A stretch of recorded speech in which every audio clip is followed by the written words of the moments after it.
ওকে, টেনে পরে আস্তে আস্তে টান দিব, টান দিয়ে এটা সমান সমান রাখবো।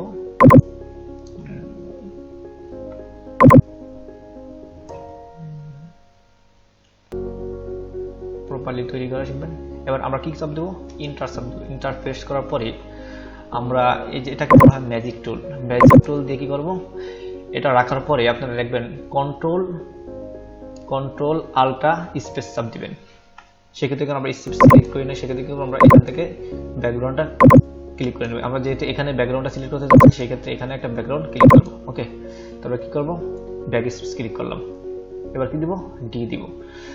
কন্ট্রোল ডি দিলে হয় কি, যে আমরা এখানে ম্যাজিক টুলের মাধ্যমে সিলেক্ট করছি, আর কন্ট্রোল দিয়ে আমরা কি করব, সিলেক্টটা উঠাবো। ওকে, এখন আমরা কি করব, যেহেতু এই যে ছবিটা একটু পাসপোর্টের ছবি সুন্দর করতে হলে চারদিকে একটু গোল বর্ডারটা দিতে হয়, সেক্ষেত্রে আমরা কি করব, প্রথমে এখানে পেন টুল, এটাকে বলা কি টুল, পেন টুল ইউজ করব। পেন টুল ইউজ করার পরে আমরা প্রথমে কন্ট্রোল প্লাস দিলে কি হবে, জুম হবে, আর কন্ট্রোল মারা দিলে জুম সরে যাবে অথবা ছোট হতে থাকবে। আর একটা কন্ট্রোল প্লাস দিলে বড় হবে, কন্ট্রোল মারা দিলে কি হবে, ছোট হবে।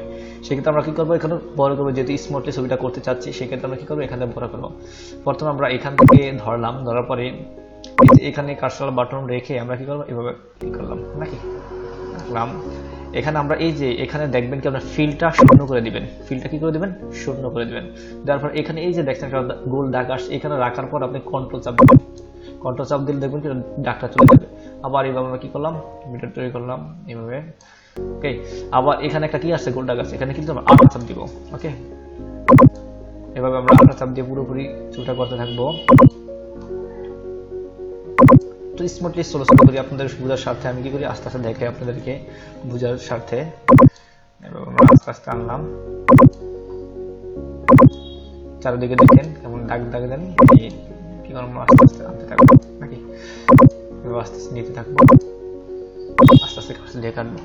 কাটার পর আমরা কি করবো, এই চারিদিকে কি করবো, এইভাবে পেন টুলটা রেখে এইভাবে করে কি রাখবো, কন্ট্রোল আল্টা ইন্টার চাপ দিব। ওকে, কন্ট্রোল আল্টা ইন্টার চাপ দেওয়ার পর এই যে ব্যাক গ্রাউন্ডে রেখে শুধু স্পেস ব্যাক স্পেস ক্লিক করবো। ক্লিক করার পর দেখেন আপনি চারদিকে সেটা চলে গেছে। ওকে, চলে যাওয়ার কি করবো, আমরা এখন যদি দেখি আমাদের ব্রাইটটা বার করতে চাই অথবা বৃদ্ধি করতে চাই, সেক্ষেত্রে কি করবো, এখান থেকে দেখছেন এটা কি হয়েছে, ছবির চারদিকে সিলেক্ট হয়েছে। যদি আমি চাই শুধু ছবিটা সিলেক্ট করি, সেক্ষেত্রে কি করবো, কন্ট্রোল শিফট আই সিলেক্ট করবো। ক্যাটাগরি করার পরে এই কন্ট্রোল এম ক্লিক করার পরে কি আমরা দেখবো, এখানে যদি আমি মানে এটা যদি একটু ফোকাস বাড়াতে চাই অথবা আলো বাড়াতে চাই, সেক্ষেত্রে এখান থেকে হালকা করবো, এই দেখেন আলোটা বেড়ে গেছে। আশা করি বুঝতে পারছেন। আবার কন্ট্রোল দিয়ে আমরা কি করলাম, সিলেকশনটা উঠিয়ে নিলাম। এখন দেখেন আমরা একটু দেখি তার মুখে কোনো দাগ টাগ আছে কিনা। এই ধরনের দাগ টাগটা কি করবো, এই দেখেন হালকা হালকা একটু দাগ দেয়, এই একটা দাগ আছে, সেটা আমি কি করবো, এখান থেকে আমরা হেডিং টুল নিব, হেডিং ব্রাশ টুল নেওয়ার পর যে কোনো একটা সিলেক্ট করবো। সিলেক্ট করে দেখেন আমরা এখান থেকে একটা ভালো জায়গা নিলাম, এখান থেকে সিলেক্ট করে আলটা, শুধু আলটা ধরে এভাবে সিলেক্ট করলে হবে, ঠিক আছে। আলটা সিলেক্ট করার পর এভাবে দিলে হবে, দেখেন চলে গেছে। আবার ওনার মোটামুটি দাগ স্পেস ঠিক আছে, সেক্ষেত্রে আমরা ইয়াগুলো করতে হবে না। আর যদি আমরা এখন কি করতে চাই, এই যে এখানে দেখেন কালো কালো কেমন জানি কালো কালো চারদিক হয়ে গেছে, এটা আমরা কি করবো, ফর্সা করতে চাই, সেক্ষেত্রে করবো এখান থেকে শুধু আমরা টুল সিলেক্ট করবো পয়েন্টে, এটার ইবার ড্রপার টুল। ইবার ড্রপার টুল সিলেক্ট করে যে কোনো এক জায়গা থেকে যে জায়গায় সুন্দর মনে হয় সেই জায়গাটা ক্লিক করবো। ক্লিক করার পর আমরা কি করবো, এখানে ব্রাশ টুলে যাবো। ব্রাশ টুলে যাওয়ার পরে আমরা এখানে দেখেন গোল গোল দেখাচ্ছে, এটা কি করবো, এই কারণে এটা একটু বেশি আছে, এখান থেকে আমরা অপাসিটি রাখবো 20-এ, 20-তে রাখলে ভালো, অনেকে 25 রাখে, আমি 20-তে রাখলাম, এটাও 20 দিলাম। যার ইচ্ছা, অনেকে 25 রাখে, 20 রাখে, এটা আপনার সমস্যা, আপনি যা ইচ্ছা দেন, এটা আপনার পেজের উপর নির্ভর করবে। এখন আমরা কি করবো, একটু বড় করলাম, বড় করে নিলাম, নেওয়ার পর এগুলো আস্তে আস্তে স্মুথলি ভাবে কাজ করতে যাচ্ছেন, সেক্ষেত্রে একটু দেখেন আস্তে আস্তে ব্রাইট হইতেছে, ব্রাইটটা হতেছে আস্তে আস্তে, দেখা যায় না, মোটামুটি ব্রাইট হতেছে, ব্রাইটটা মোটামুটি হতেছে। এইভাবে আস্তে আস্তে ব্রাইট বৃদ্ধি করতে পারবেন।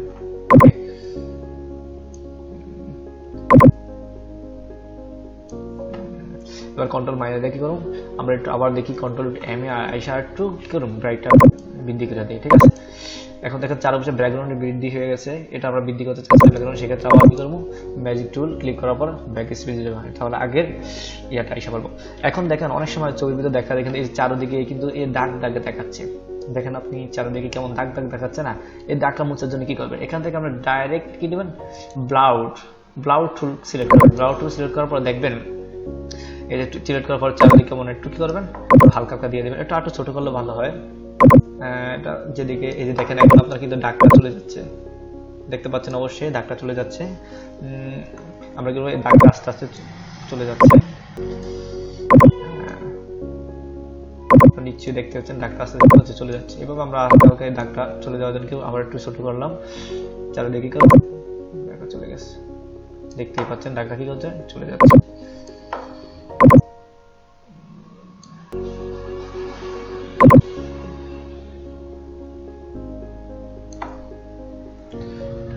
চলে গেছে দাগটা, এখন আর কিন্তু চারিদিকে কি নেই, কোনো দাগ নাই। এখন আপনি চাচ্ছেন কি এই ভুরুটা কালো করার জন্য, তাহলে কি করবেন, আপনি সিম্পলি এখান থেকে চলে যাবেন, যাওয়ার পর বার্ন টুল সিলেক্ট করবেন। ওকে, বার্ন টুল সিলেক্ট করে একটু ছোট করে নেন, যেহেতু ভুরুটা ছোট, সেক্ষেত্রে এখান থেকে আমরা কি করবো, দিয়া এটা রাইট বাটনটা ক্লিক করবো, এটা কি করবো, রাইট বাটনটা ক্লিক করবো। আপনি চাচ্ছেন কি করবো, ভুরু একটু কালো করা যায়, তাহলে কি করবেন, এই বার্ন টুল দিয়ে একটু কালো করলেন, কি করলেন, বার্ন টুল দিয়ে কি করলেন, একটু কালো করলেন। ওকে, আপনি চাচ্ছেন একটু কি করতে বললা, এই যে ওনার ঠোঁটগুলো একটু বেশি কালো কালো দেখাচ্ছে, সেক্ষেত্রে আমি কি করবো, ঠোঁটগুলো চাচ্ছি একটু লাল করার জন্য, সেক্ষেত্রে কি করুন, আবারও পেন টুল নেবেন, পেন টুল নেওয়ার পরে এইভাবে আস্তে আস্তে সিলেক্ট করবেন যত ঠোঁট এটা নিজের ইচ্ছার একটু সৌন্দর্য করতে চাচ্ছেন, সেক্ষেত্রে নিজের ইচ্ছার অনুসারে করবেন। দেখেন আমি কি করতেছি, তবে এই যে ছবির কাজ করা বেশি কঠিন জিনিসটা একটু যদি সিম্পলি রেগুলার করেন তাহলে আপনার এবার কন্ট্রোল আলটা কি দিব, ইন্টার ক্লিক করব, সিলেক্ট হয়ে গেছে। এখন আমরা এখান থেকে যে দেখতে পাচ্ছেন কোণা থেকে আমরা কি করব, কালার টুলটা ক্লিক করব, যাচ্ছে ওনার ঠোঁটটা একটু কি করতে লাল করতে, কি থাকাতে বেশি লাল করা যাবে, তাহলে মহিলা লাগবে, অবশ্যই একটু অল্প লাল করুন, হালকা হালকা, ঠিক আছে।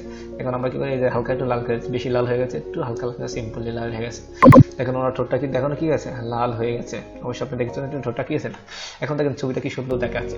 আপনি যেহেতু প্রিন্ট করতে চান, সিলেক্ট করতে চাইলে সবসময় কি করে দেবেন, এখান থেকে আপনি এই যে কোণাতে যাবেন, অথবা কন্ট্রোল এ দিয়ে সিলেক্ট করবেন, কন্ট্রোল এ দিয়ে আমরা কি করলাম, ছবিটা সিলেক্ট করলাম, যাওয়ার পর এই ফাইলে যাবেন, ফাইলে যাওয়ার পরে এটা এইভাবে করা যায়, এখানে স্টক দিয়ে দিবেন, অথবা ফাইল না থাকলে ডাইন বাটন ক্লিক করবেন, ক্লিক করে এখানে স্টক লেখা আছে, স্টকে যায় আপনি কি করবেন, এখানে চাচ্ছেন আপনি কি কালার দিতে, কালো কালার দিতে বর্ডারটা, সেই ক্ষেত্রে ওকে দিয়ে ওকে দিবেন। এখন দেখেন চারপাশে একটা কি আছে, কালো কালার হয়ে গেছে, এটা হয়তো কি হয়ে গেছে, একটা বর্ডার হয়ে গেছে। এখন আপনি এটা যেহেতু প্রপারলি পাসপোর্ট সাইজের ছবি হয়ে গেছে, সেক্ষেত্রে এখন আপনি চাচ্ছেন কি এটাকে কি করতে হলো, স্ট্যাম্প সাইজ ছবি করতে, সেক্ষেত্রে একবার ইজি, এখানে আপনি কি হিসেবে যাবেন, ক্রপ টুলে যাবেন, গিয়ে এখানে এই যে ইমেজ সাইজ যাবে, ইমেজ সাইজ দেওয়ার পরে ইমেজ সাইজে দেখছেন এখান থেকে আপনি মিলিমিটার রাখবেন, মিলিমিটার রাখার এখানে 38 আছে, এখানে যদি আমি 20-25 দিলে হয়ে যায়, ওয়াইড দিলাম 23 আর হাইটটা দিলাম কত, 25, একটু আমরা মিলিমিটার রাখি, এই যে 25 অটোমেটিক আইসা পড়ছে। দেওয়ার পরে আমরা কি করব, ওকে ক্লিক করব। এখন দেখেন এটা হচ্ছে কি সাইজের, স্ট্যাম্প সাইজের। আমি আপনাদেরকে একটা নিউ পেজে নিয়ে দেখাই স্ট্যাম্প সাইজ কতটুকু হয়, এটা হচ্ছে স্ট্যাম্প সাইজের। আমি এখন নিউ পেজ নিলে সবসময় লিঙ্ক দিতে হচ্ছে, চাইলে আপনি CMYK কালার রাখবেন, আর যদি আপনি চান কি এই ছবিটা কোনো একটা কাউকে মেইল করতে, সেক্ষেত্রে RGB কালার রাখবেন, ঠিক আছে। রাখার পরে এখান থেকে আমরা কি করবো, একটা A4 সাইজের পেপার নেব, এখানে A4 সাইজ, ওকে, একটা হয়ে গেছে A4 সাইজ, ওকে।